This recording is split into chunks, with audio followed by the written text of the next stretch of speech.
Bismillah, Assalamualaikum, selamat datang kembali di Fakta Sejarah. Diadaptasi dari kehidupan sosial di masyarakat, khususnya di Pulau Jawa, N. Laila mengisahkan. Semoga bisa menjadi hiburan dan kalau bisa dipetik pelajarannya. Ini dia selengkapnya, tumbal ayah kandung pesugihan Nyi Bloro.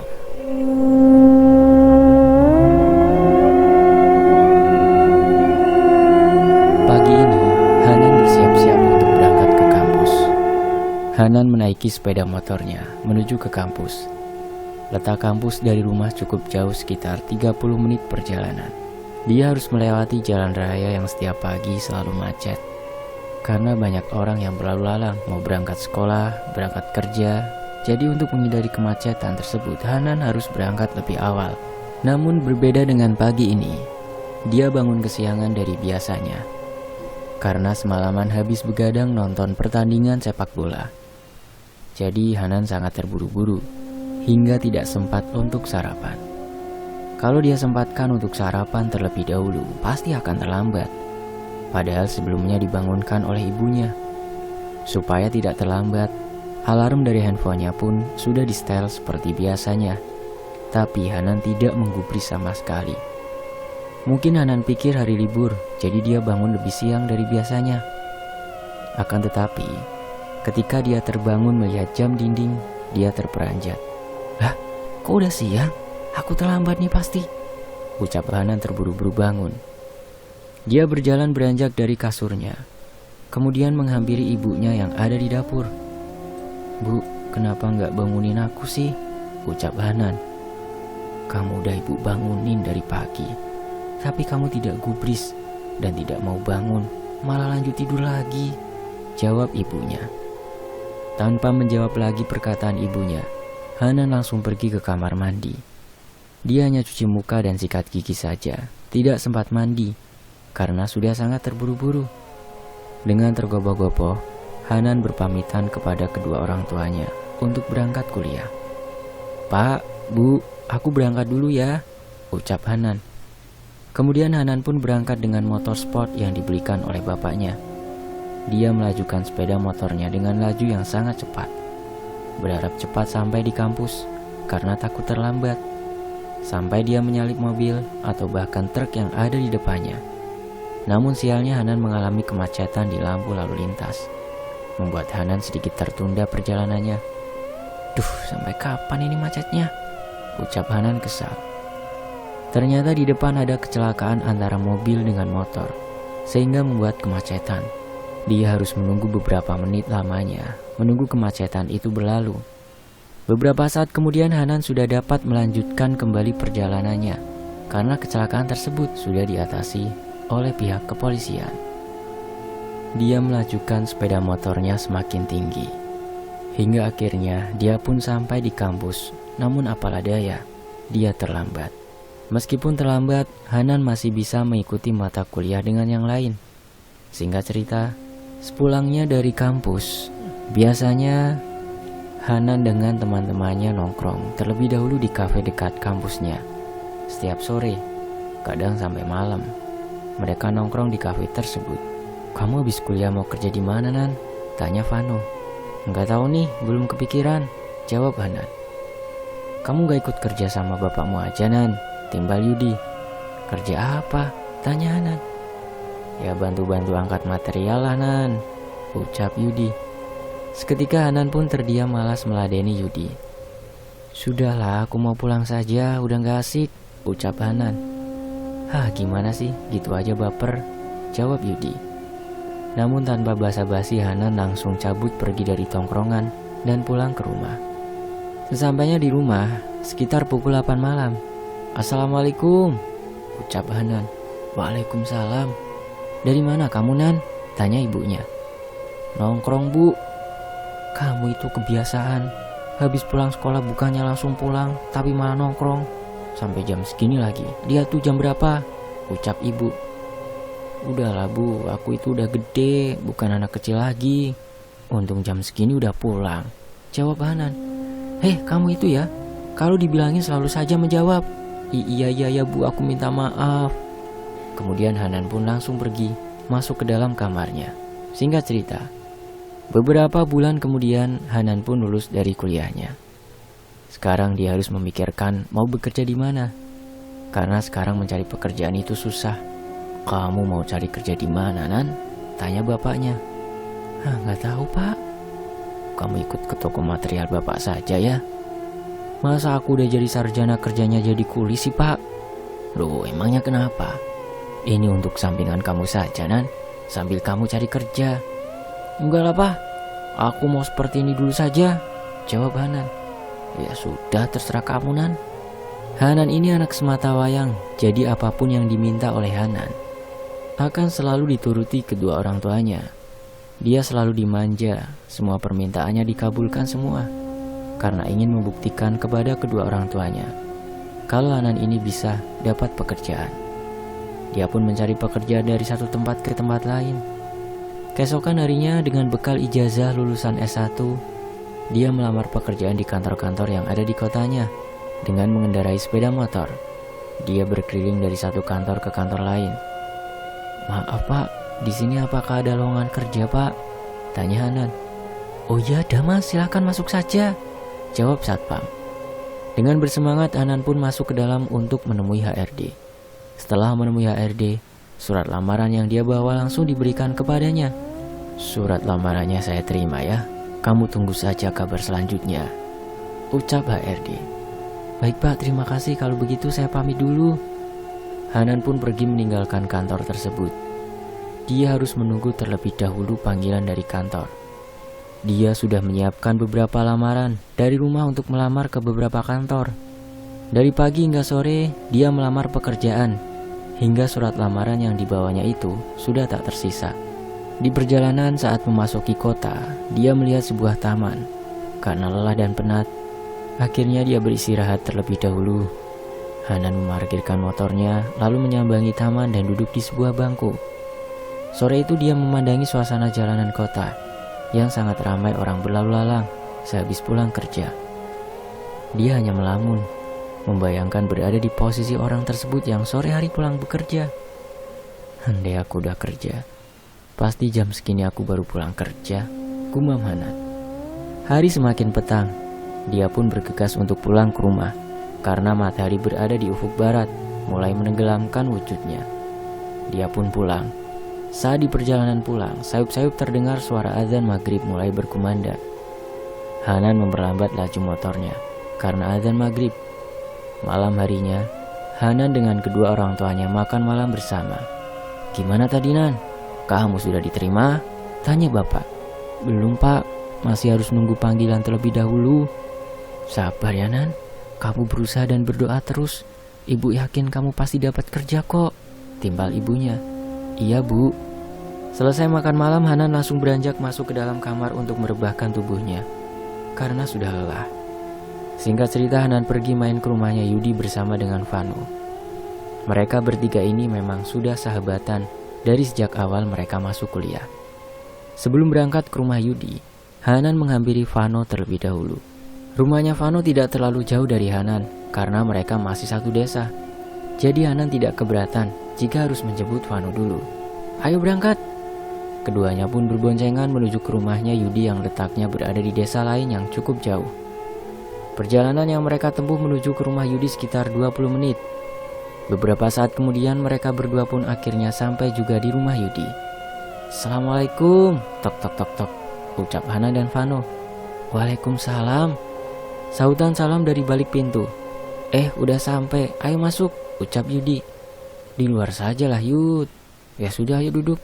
Mereka pun duduk di depan teras sembari ngobrol-ngobrol. Mereka bertiga ini udah lulus dan masih sama-sama menganggur.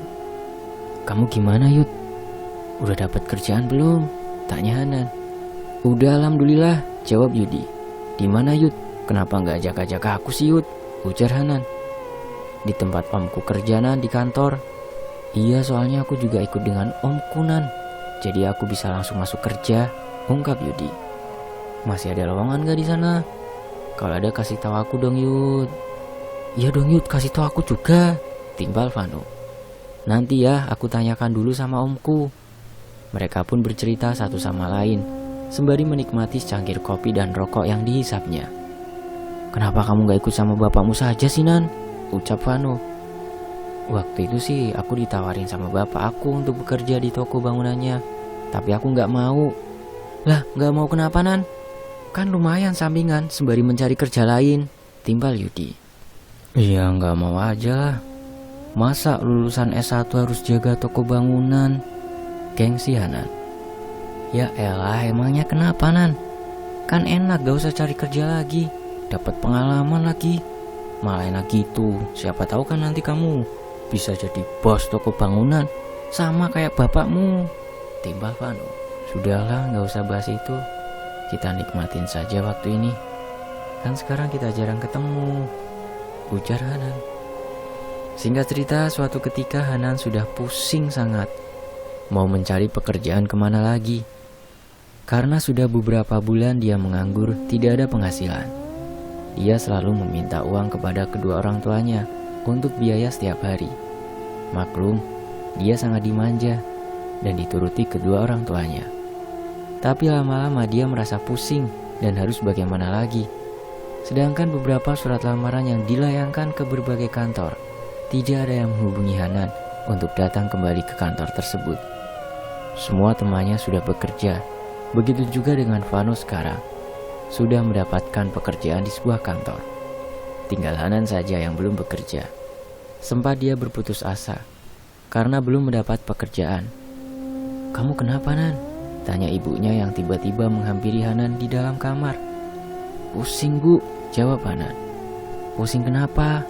Minum obat dulu ya, ujar ibunya. Pusing, Bu, belum dapat kerjaan. Semua teman aku udah kerja semua di kantor lagi, jelas Hanan. Sabar, Nan, kamu tidak boleh berkecil hati. Makanya kamu bantuin bapak saja dulu di toko, supaya kamu tidak terlalu pusing memikirkan hal itu terus, ucap ibunya.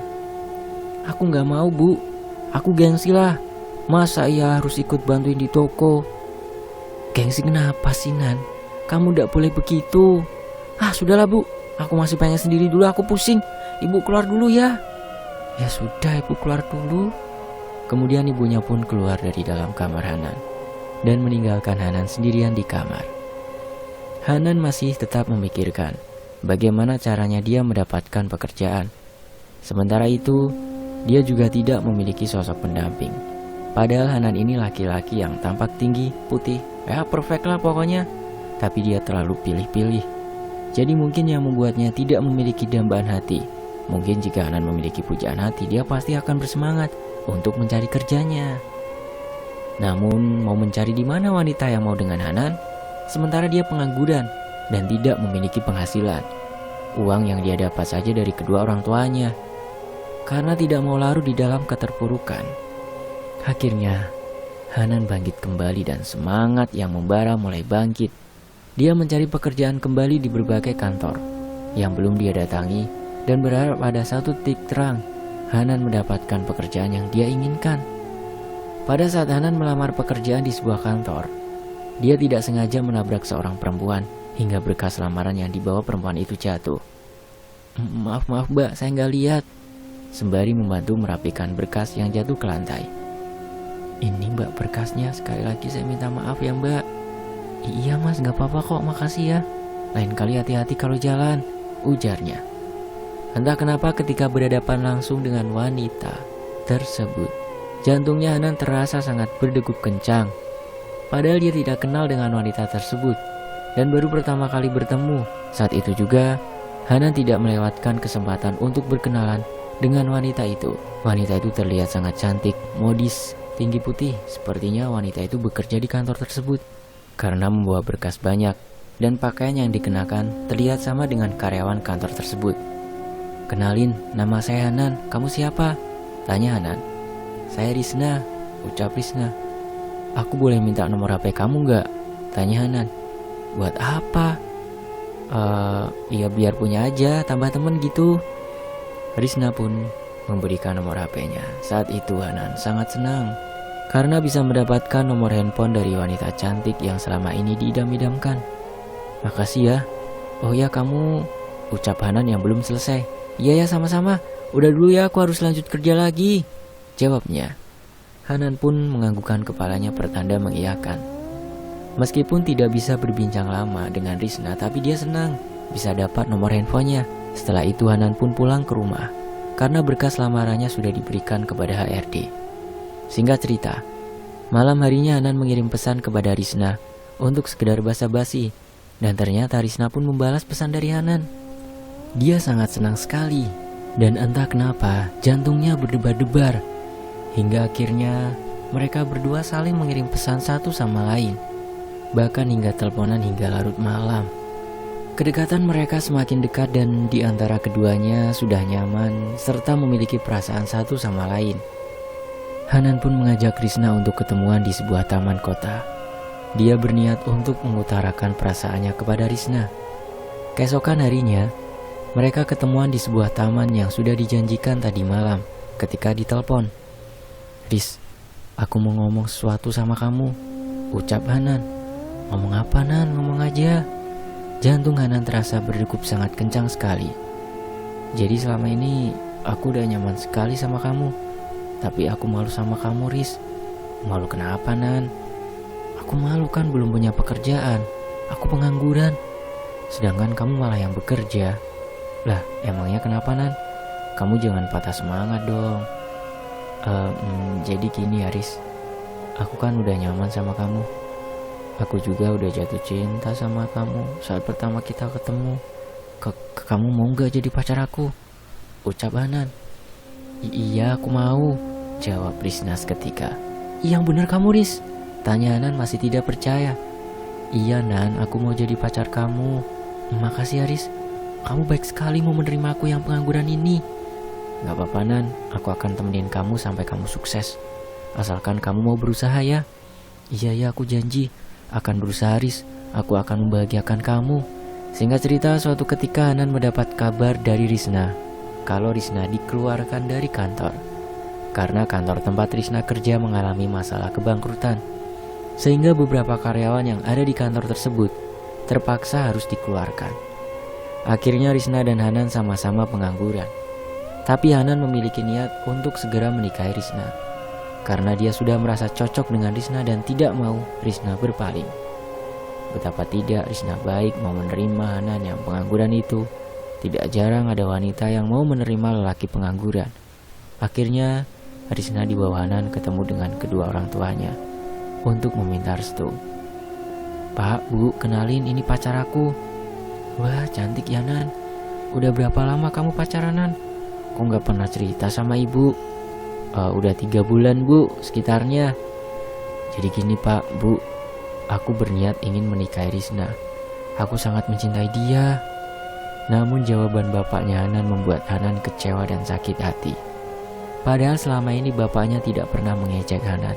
Tapi saat ini entah kenapa, bapaknya tiba-tiba saja berucap yang membuat Hanan down. "Kamu mau menikahi dia? Memangnya kamu punya apa, Nan? Kamu saja belum punya pekerjaan, Nan. Mikir, Nan, anak orang mau kamu kasih makan apa?" "Gak usah buru-buru, cari kerja aja dulu. Lagian kamu disuruh bantuin bapak gak mau."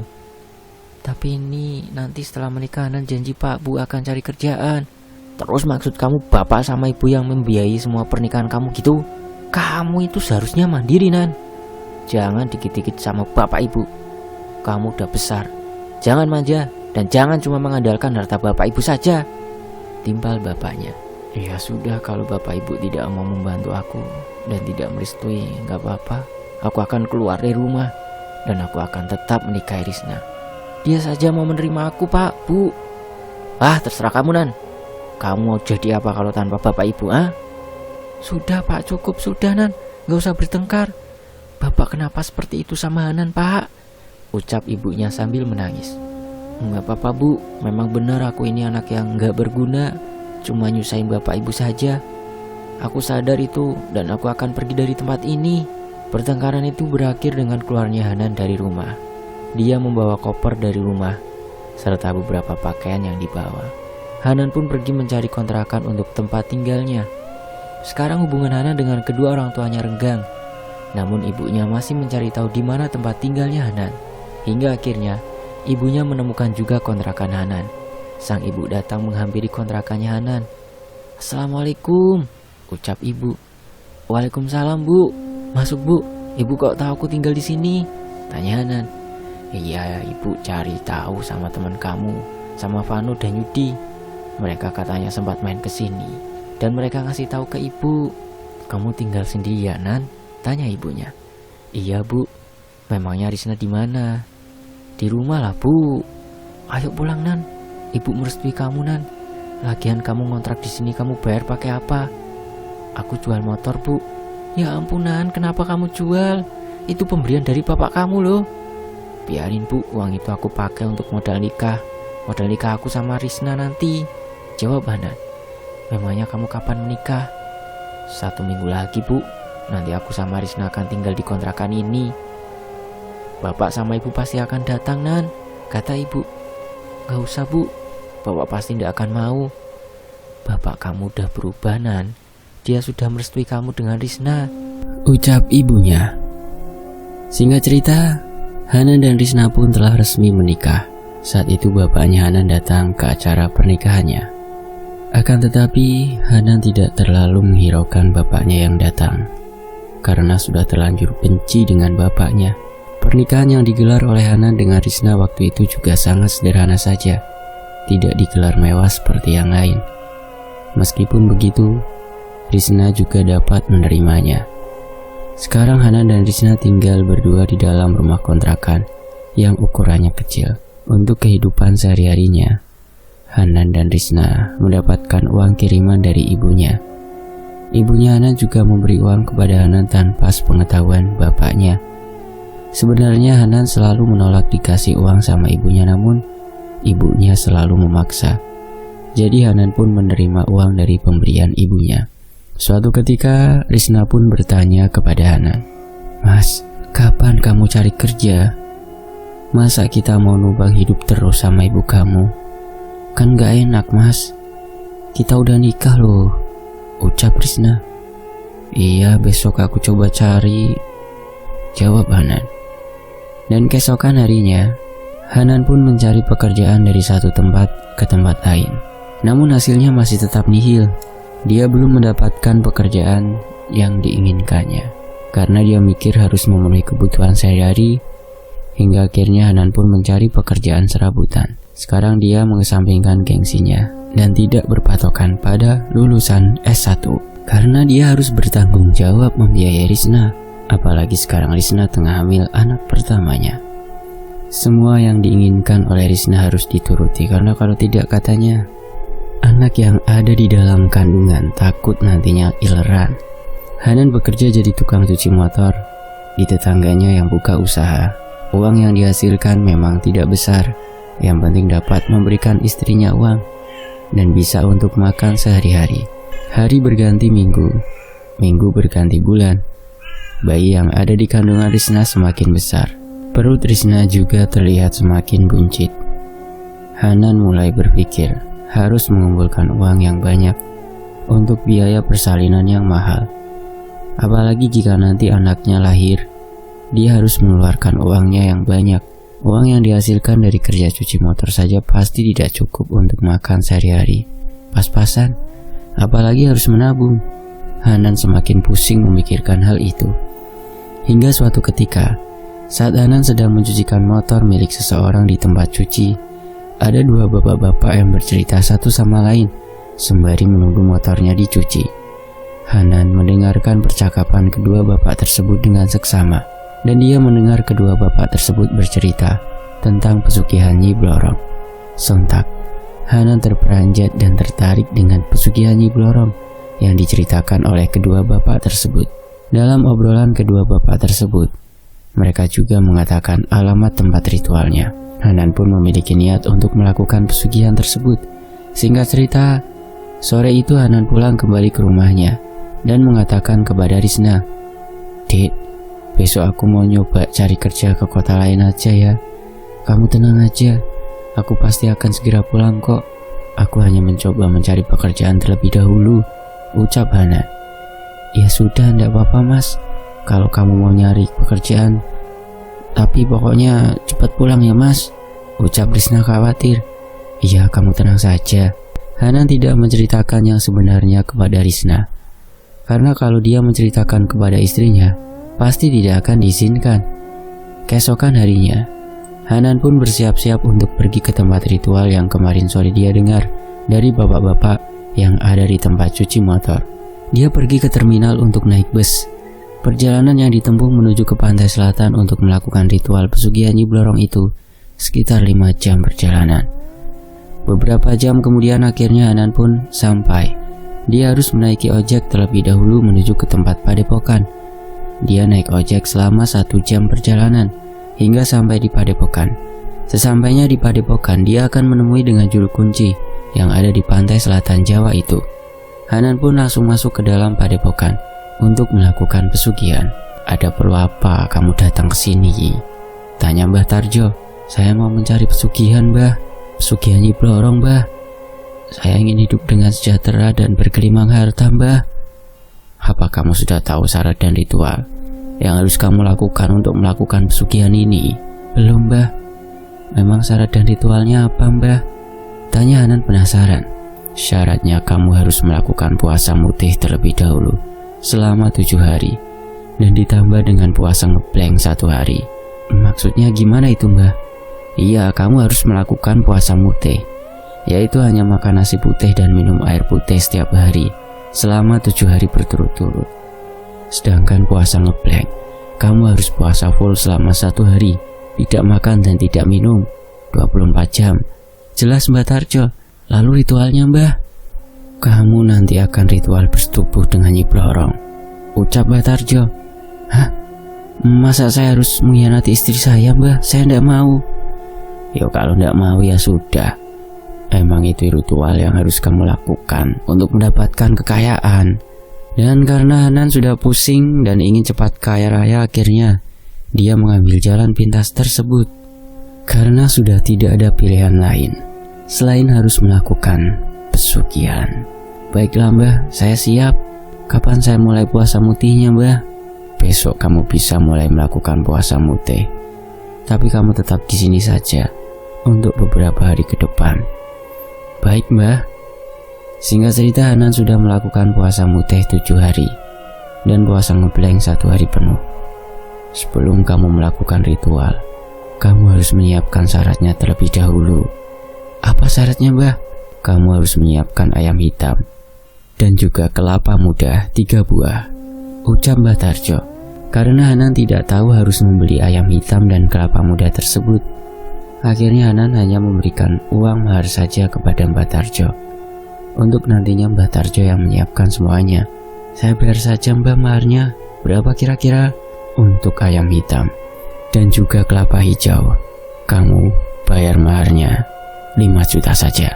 Kebetulan Hanan sudah menyediakan uang dari rumah yang cukup banyak. Dari uang yang dia kumpulkan pemberian dari ibunya untuk kebutuhan lahiran nanti. Setelah semua sesajen sudah disiapkan seperti kembang 7 rupa, kemenyan, 3 buah kelapa muda, ayam hitam, pisang, dan jajanan pasar. Malam harinya tepat pada malam Selasa Kliwon, Mbah Tarjo akan melakukan ritual untuk pembukaan. Mbah Tarjo dan Hanan masuk ke dalam ruangan ritual yang sudah disiapkan. Di dalam tempat ritual itu, Mbah Tarjo sudah memotong ayam hitam terlebih dahulu. Ayam hitam yang sudah dipotong pada bagian lehernya, kemudian diambil darahnya dan diletakkan di dalam mangkuk. Ayam hitam tersebut juga disajikan bebarengan dengan sesajen. Mbah Tarjo berkomat kamit, membacakan mantranya di atas kemenyan yang sebelumnya sudah dibakar.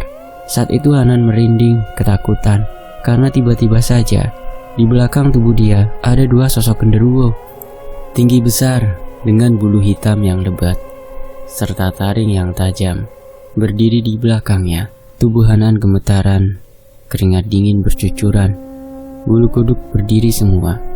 Sedangkan Mbah Tarjo memejamkan matanya dengan berkomat kamit membaca mantra. Beberapa saat kemudian, Mbah Tarjo membuka kedua matanya. "Untuk melakukan pesugihan ini, kamu harus menyiapkan tumbal nyawa yang ada sangkut pautnya dengan keluargamu." "Siapa yang akan kamu tumbalkan?" tanya Mbah Tarjo. Hanan yang sangat membenci bapaknya, dan kebetulan dia memiliki foto bapaknya. Akhirnya dia akan menumbalkan bapaknya sendiri untuk pesugihan yang dilakukannya. "Ini Mbah, foto bapak saya." Tarjo pun menerima foto tersebut. Lalu foto tersebut diasapkan di atas kemenyan sembari membaca mantra. Setelah selesai, Hanan diperintahkan oleh Mbah Tarjo untuk meminum darah ayam hitam itu yang ada di mangkuk. Hanan yang sudah bertekad untuk melakukan pesugihan itu, akhirnya tanpa rasa jijik, dia meminum semua darah ayam itu. Jika semuanya sudah selesai, kemudian Hanan pun diajak ke belakang, ke padepokan, untuk mandi membersihkan diri dengan air kembang 7 rupa yang sudah disiapkan oleh Mbah Tarjo. Mbah Tarjo mengguyurkan air kembang 7 rupa itu ke tubuh Hanan dengan merapalkan mantranya. Singkat cerita, Hanan diantarkan oleh Mbah Tarjo ke sebuah gua yang ada di pantai selatan. Untuk nantinya dia harus melakukan ritual di dalam gua tersebut. Sesampainya di dalam gua itu, Hanan duduk bersila yang di hadapannya ada sesajen. "Ini mantra yang harus kamu baca," ucap Mbah Tarjo sembari memberikan kertas kepada Hanan. Dia ditinggal oleh Mbah Tarjo sendirian di dalam gua. Hanan merasa merinding ketakutan karena gelap dan hanya terdengar suara desiran ombak di pantai. Dia mulai merapalkan mantranya dan dibaca berkali-kali. Saat Hanan sedang merapalkan mantranya, tiba-tiba dia mendengar ada suara tapakan kaki yang sangat berat. Puk, puk, puk. Suara itu terdengar seperti berjalan menuju ke dalam gua. Tiba-tiba terdengar suara erangan dari sosok yang bertubuh tinggi besar itu. Namun Hanan masih tetap merapalkan mantranya. Meskipun tubuhnya sangat gemetaran, ketakutan, bulu kuduk merinding, hingga hembusan angin kencang datang masuk ke dalam gua. Terlihat pancaran sinar cahaya yang sangat terang di dalam gua tepat di hadapan Hanan. Cahaya itu berubah menjadi sosok wanita yang sangat cantik sekali, dengan pakaian kebaya yang berwarna hijau, dengan rajutan emas yang terlihat sangat mewah.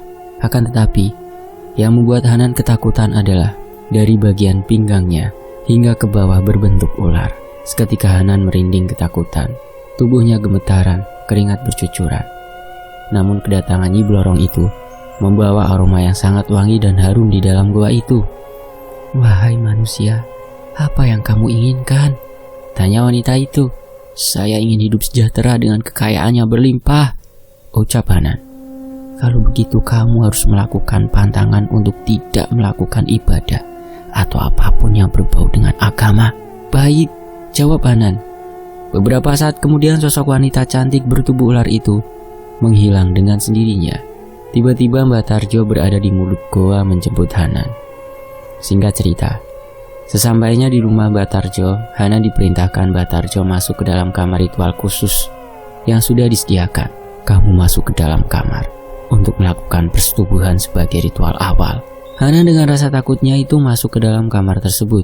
Di dalam kamar itu semua interior berwarna hijau dan banyak foto Nyi Blorong yang terpasang di kamar itu. Kemudian Hanan dikunci sendirian di kamar tersebut. Dia membaca mantra yang sudah diberikan Mbah Tarjo untuk memanggil Nyi Blorong. Tiba-tiba hembusan angin kencang datang masuk ke dalam kamar tersebut. Tepat berada di hadapan Hanan, ada sosok wanita cantik dengan tubuh ular bersisik. Dia mulai bercumbu dengan Hanan dan melakukan persetubuhan untuk mendapatkan kekayaan. Setelah selesai melakukan ritual bersetubuh, level kekuatan Nyi Blorong akan meningkat. Yang kemudian sosok wanita cantik itu berganti kulit dengan ditandai dengan rontoknya sisik ular pada tubuhnya. Sisik-sisik itu seketika berubah menjadi emas dan perhiasan. "Ambillah emas dan perhiasan itu," ucap Nyi Blorong, lalu pergi meninggalkan Hanan. Hanan pun segera mengambil emas dan perhiasan itu, kemudian dimasukkan ke dalam tas. Sebelum pulang, Mbah Tarjo memberikan wejangan terlebih dahulu kepada Hanan. "Sepulangnya dari sini, kamu harus menyiapkan kamar khusus untuk kamu melakukan ritual setiap malam Selasa Kliwon. Dan kamar itu harus berinterior serba warna hijau. Ingat, setiap malam Selasa Kliwon, kamu harus bersiap untuk masuk ke dalam ruangan ritual itu. Dan jangan kamu lakukan persetubuhan dengan istrimu pada waktu malam Selasa Kliwon, karena itu pantangan yang harus kamu lakukan." "Baik Mbah, akan saya ingat dan lakukan." "Sisik yang berubah menjadi emas dan perhiasan itu yang nantinya membuat kamu menjadi kaya raya," kata Mbah Tarjo. "Iya Mbah, Kalau begitu saya permisi pamit pulang. Terima kasih ya Mbah, jawab Hanan. Singkat cerita, Hanan pun pulang dengan mengendarai bus menuju ke kontrakannya. Emas dan perhiasan itu sebelumnya Hanan jual terlebih dahulu untuk digantikan dengan uang.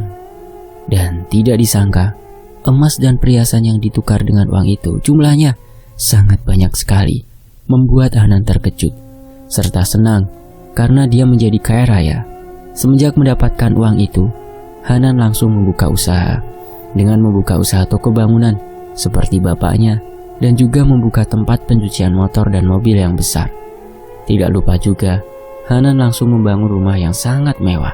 Namun semua pembangunan itu belum selesai, jadi Hanan masih tinggal di kontrakan. Selang 1 bulan, Hanan mendapatkan kabar dari ibunya kalau bapaknya Hanan meninggal dunia. Hanan dan juga Risna pun datang ke rumah untuk melihat kondisi bapaknya. Katanya bapaknya Hanan meninggal pada saat di toko bangunan miliknya. Bapak Hanan meninggal dengan keadaan mata melotot dan lidah yang menjulur ke depan, serta tangan yang memegangi lehernya sendiri dengan kuat. Menurut kesaksian dari karyawan toko yang bekerja dengan bapaknya Hanan, saat itu beliau seperti ada yang mencekik lehernya, sehingga tubuh Bapak Hanan terjatuh memberontak ke lantai, dan nafasnya saat itu seperti sesak nafas. Saat itu Bapak Hanan sempat dibawa ke rumah sakit, namun saat di perjalanan menuju ke rumah sakit, nyawanya Bapak Hanan tidak tertolong, hingga akhirnya Bapak Hanan meninggal dunia. Di bagian lehernya terdapat seperti lebam berwarna biru kehitaman. Sungguh mengenaskan cara meninggalnya bapaknya Hanan.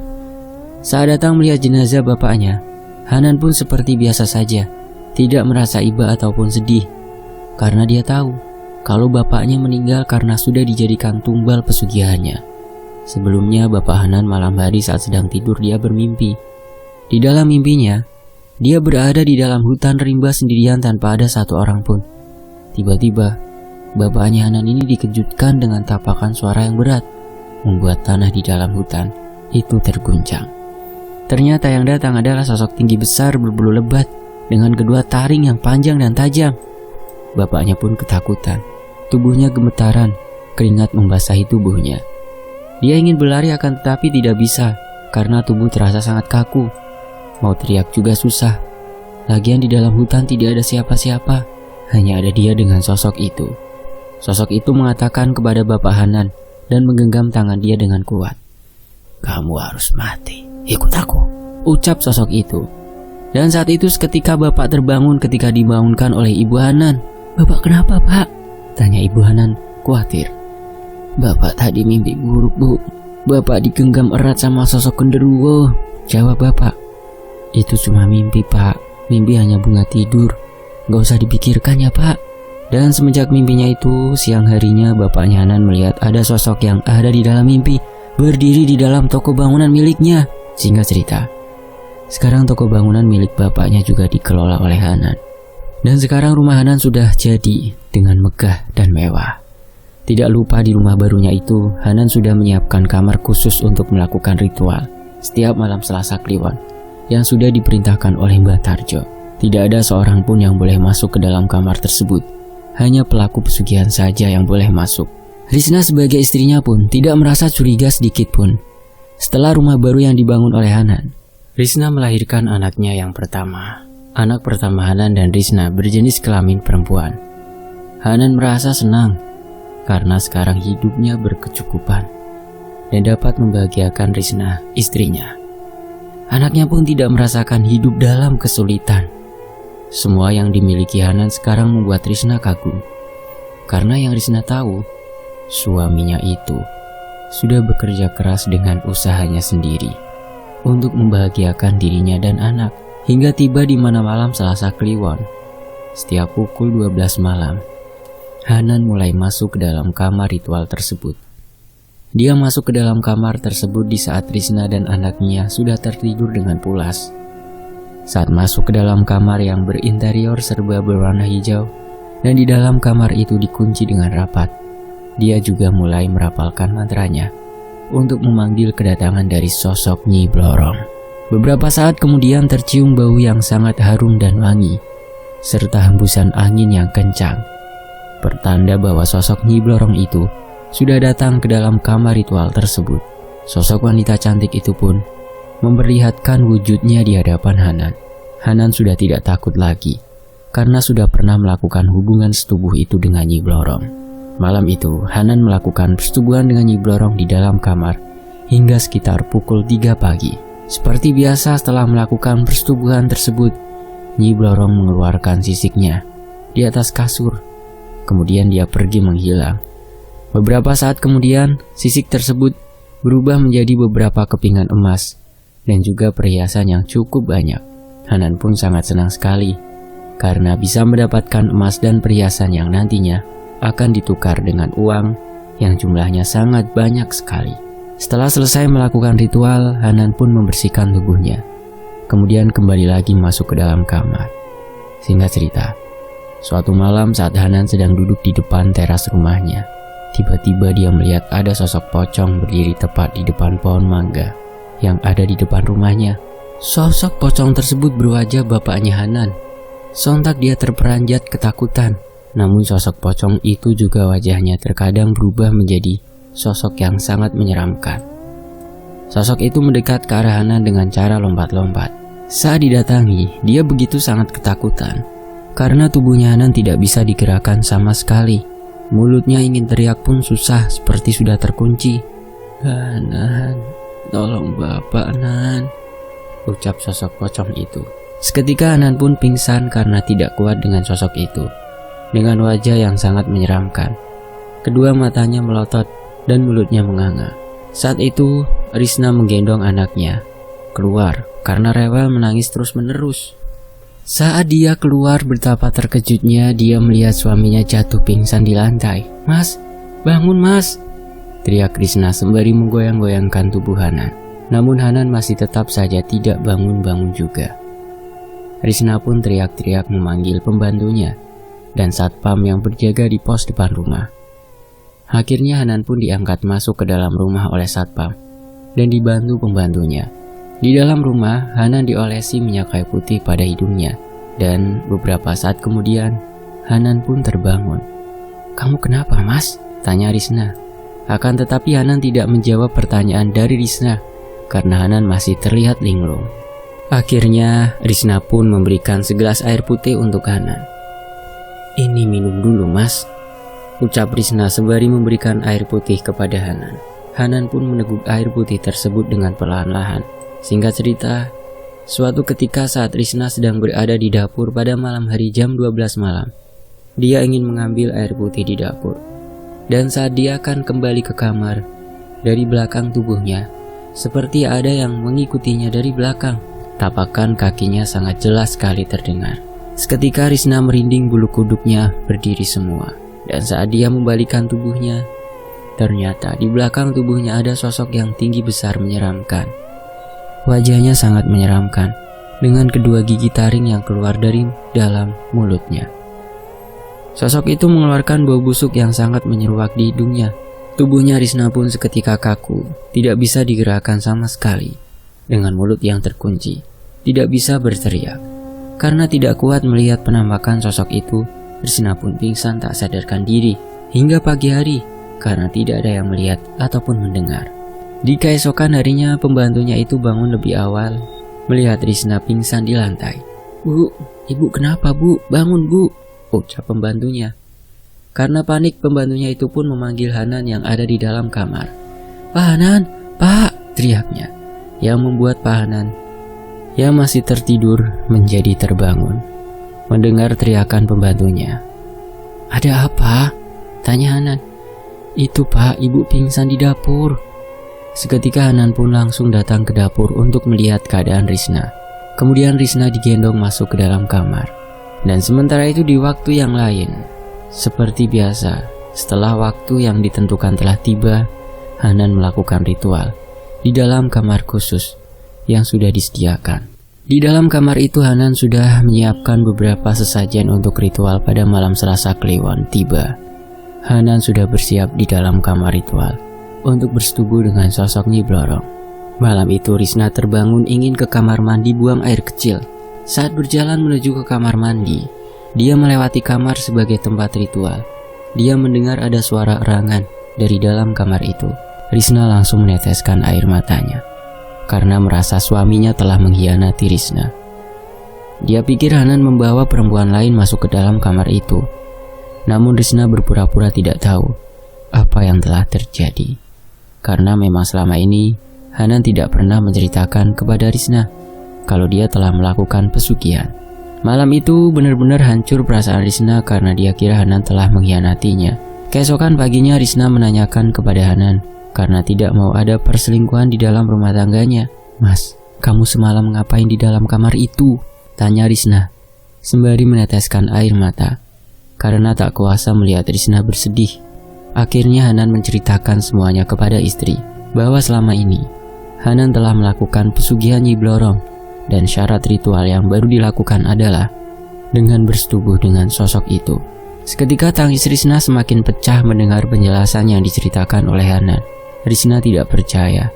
Suami yang dibanggakan, dia pikir telah bekerja keras ternyata memilih jalan sesat dengan melakukan pesugihan. Tapi mau bagaimana lagi, nasi sudah menjadi bubur. Risna pun hanya bisa berpasrah saja. Karena Hanan sudah diingatkan oleh Risna untuk berhenti melakukan pesugihan itu lagi. Dia tidak mau. Hanan takut jika dia berhenti dan dia akan menjadi miskin kembali seperti dulu. Setiap malam Hanan selalu didatangi oleh sosok pocong dengan wajah bapaknya. Hanan, tolong bapak nak," lirih sosok itu. Seketika Hanan yang ada di dalam kamar merinding mendengar ucapan itu. Saat dia cari tidak ada siapa-siapa. Namun beberapa saat kemudian, Hanan dikejutkan dengan kedatangan sosok pocong yang berwajah bapaknya. Hanan pun terperanjat kaget. Hingga suatu ketika Hanan melanggar pantangan yang dilanggar oleh Nyi Blorong.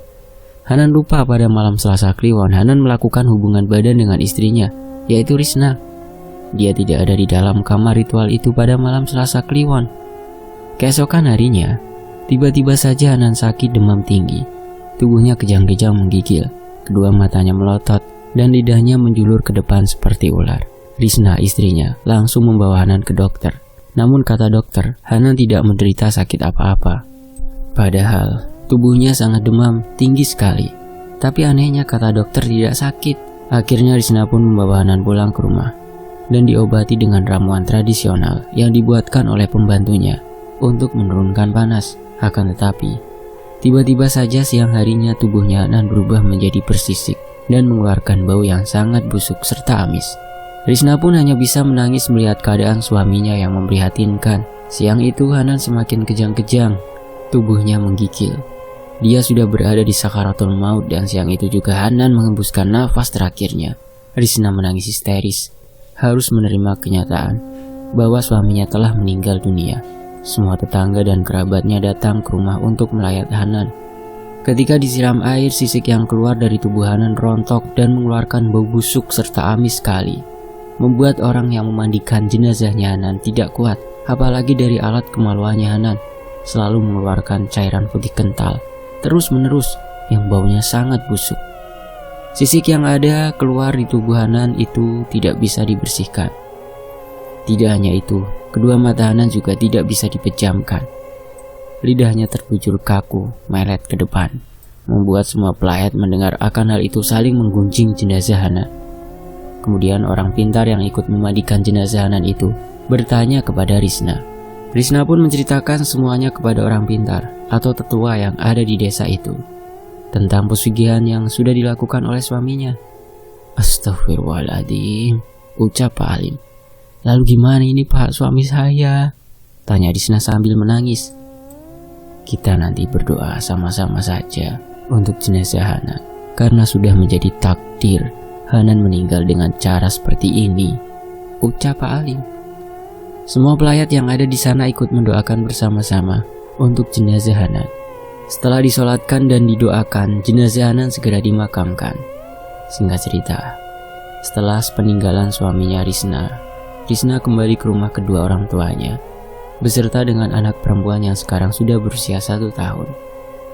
Rumah yang dibangun oleh Hanan sekarang sudah tidak ditinggali siapa-siapa. Pembantu serta satpam yang ada di rumah itu juga sudah berhenti bekerja. Rumah mewah itu jadi terbengkalai. Bahkan toko bangunan dan usaha cuci motor mobil milik Hanan bangkrut. Rumah yang terbengkalai itu menjadi angker karena tidak dihuni. Yang menghuni rumah itu adalah makhluk dari alam lain. Sebagai pesan, sebelum bertindak sebaiknya pikirkan terlebih dahulu dampak dan resiko yang akan terjadi ke depannya. Jangan memilih jalan pintas yang sangat menyesatkan dengan membuat perjanjian bersama jin atau sejenisnya. Dekatkan diri kepada Allah Subhanahu wa Ta'ala, perbanyak ibadah dan berdoa, serta berusaha. Insya Allah rezeki akan datang dengan sendirinya kepada kita. Jangan terjerumus ke dalam lembah hitam yang ujung-ujungnya hidup kita sendiri akan menderita. Karena tidak ada perjanjian dengan bangsa jin akan berakhir bahagia. Namanya juga tipu daya jin. Dan demikianlah sebuah kisah yang diadaptasi dari sosial masyarakat di Pulau Jawa yang dituliskan oleh Naila. Fakta sejarah pamit. Wassalamualaikum warahmatullahi wabarakatuh. Alhamdulillah, sampai jumpa di kisah lain.